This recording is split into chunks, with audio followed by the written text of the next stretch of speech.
Bonjour à tous, vous êtes de plus en plus nombreux à vouloir changer de banque, qu'il s'agisse pour faire des économies ou pour pouvoir utiliser de nouveaux services, mais vous ne savez pas forcément comment vous y prendre.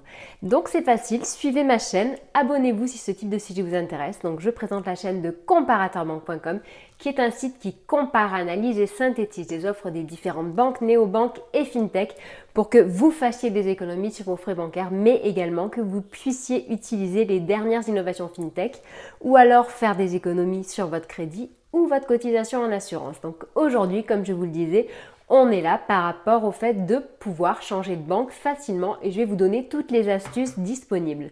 Donc je vous invite à liker la vidéo si celle-ci vous a plu, à laisser un commentaire en dessous de la vidéo si jamais vous avez des questions, si vous souhaitez partager votre expérience avec nous. Et je vous explique également comment je fonctionne. Donc dans le descriptif qui est en dessous de la vidéo, je mets énormément d'informations. Donc il y aura notamment le lien vers cet article complet qui est bien plus complet justement que ce que je vais vous faire à l'oral et qui se trouve sur le site comparateurbanque.com. Je vous mettrai également donc le lien vers les meilleures banques en ligne du moment qui proposent de gérer justement votre mobilité bancaire et qui en plus vous offrent certains avantages. Donc je vous mettrai les liens en dessous. Et je vous mettrai, je pense également, le classement des banques les plus réactives et les moins chères en ce moment, car je pense que ça peut vous intéresser. Soyons honnêtes, en France, en termes de gestion administrative, on est plutôt compliqué. Du coup, beaucoup de personnes ont développé une certaine phobie. Et en plus, quand on se trouve en période d'impôt où il y a un max d'informations à remplir et qu'en plus de ça, on souhaite quand même pouvoir réaliser des économies sur ses frais bancaires et donc changer de banque, là, de suite, on sature, on explose, boum. Et au final, on reste dans l'immobilité et on ne change pas de banque. Et donc, je vais vous montrer pourquoi et comment il est devenu maintenant hyper simple de changer d'établissement bancaire sans rien faire en vous mettant les mains dans les poches. Vous n'avez qu'à suivre ce que je vais vous dire.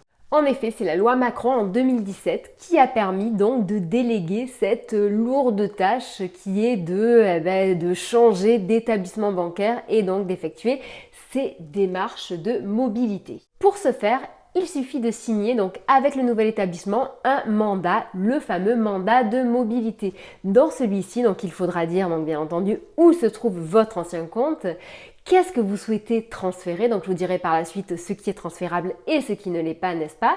Il faudra également donc demander à votre ancien établissement qu'il vous fournisse les informations sur les chèques des 13 derniers mois qui n'ont pas été encaissés. Donc si jamais vous avez un bon suivi de votre compte, normalement vous le savez, mais bon, sait-on jamais. Il faudra également que vous ayez un aperçu au plus vite des abonnements récurrents que vous payez par prélèvement pour que vous puissiez le fournir justement au nouvel établissement. Et enfin, il faudra voir également en effet les virements qui sont effectués vers votre compte pour les informer que les informations bancaires de celles-ci vont changer.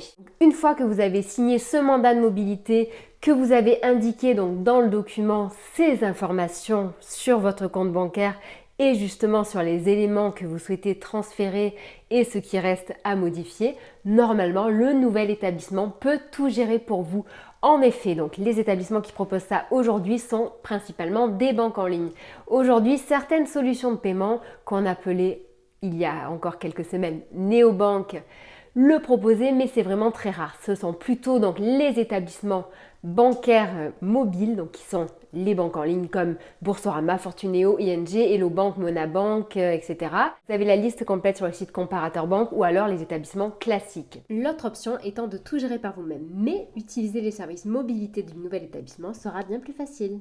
Aujourd'hui, voyons ce qui est transférable de ce qui ne l'est pas. Principalement, il y a le compte courant. Donc ça, il n'y a aucun problème. Vous pouvez faire appel au service mobilité pour le transférer. Pour ce qui est des crédits, malheureusement, ce n'est pas possible. Si vous souhaitez transférer un crédit, il faudra passer par la case rachat de crédit. Ensuite, pour tout ce qui est livret d'épargne et compte rémunéré, il faut savoir que si vous souhaitez le transférer, l'ancien établissement pourra vous mettre quelques petites pénalités. Donc, renseignez-vous sur les frais potentiels et donc soit vous laissez votre argent sur l'ancien établissement, soit vous décidez de tout fermer et de rouvrir ailleurs. Mais bon, en même temps, être multibancarisé ne rime pas forcément toujours avec multiplication des frais. Et ça, je vous l'ai déjà expliqué dans d'autres vidéos. Le dernier point qu'on me demande souvent, est-il possible de transférer une assurance vie? Et malheureusement, la réponse est négative. Je suis désolée, il n'est pas possible de transférer une assurance vie. Il faut passer par la case fermer l'assurance vie et la réouvrir, puisque bien entendu, chaque établissement a ses propres conditions. Les petits plus de ces services mobilité. Donc, comme je vous disais, un service mobilité, donc c'est un service mobilité qui est présent dans le nouvel établissement que vous visez. Donc ça veut dire déjà bien entendu bien cibler l'établissement. Donc pour ça, je vous invite à consulter la liste, enfin du moins le classement des banques les moins chères et les plus réactives. Vous avez le lien en dessous de la vidéo.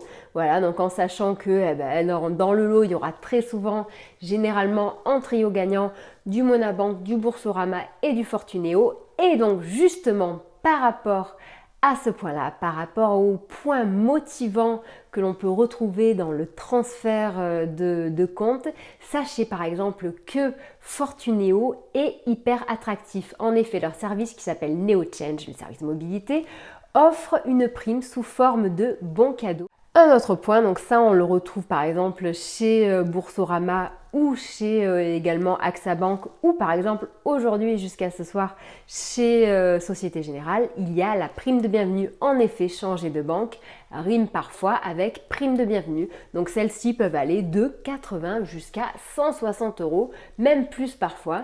Donc devenir nouveau client d'un nouvel établissement qui en plus va vous permettre non seulement de réduire vos frais, d'utiliser de nouvelles solutions de paiement qui sont parfois bien plus innovantes et réactives qu'une banque classique, eh bien c'est fort utile et fort attractif. En effet, je vous invite à vous renseigner à ce sujet. Donc n'hésitez pas à consulter nos autres vidéos de la chaîne YouTube, donc Steph Comparateur Banque, ou alors surtout notre site qui est bien plus complet qui s'appelle Comparateur Banque. Donc j'espère avoir répondu à la question comment changer de banque aujourd'hui, comment faire, et j'espère que vous avez compris que ce n'est pas aussi compliqué qu'avant.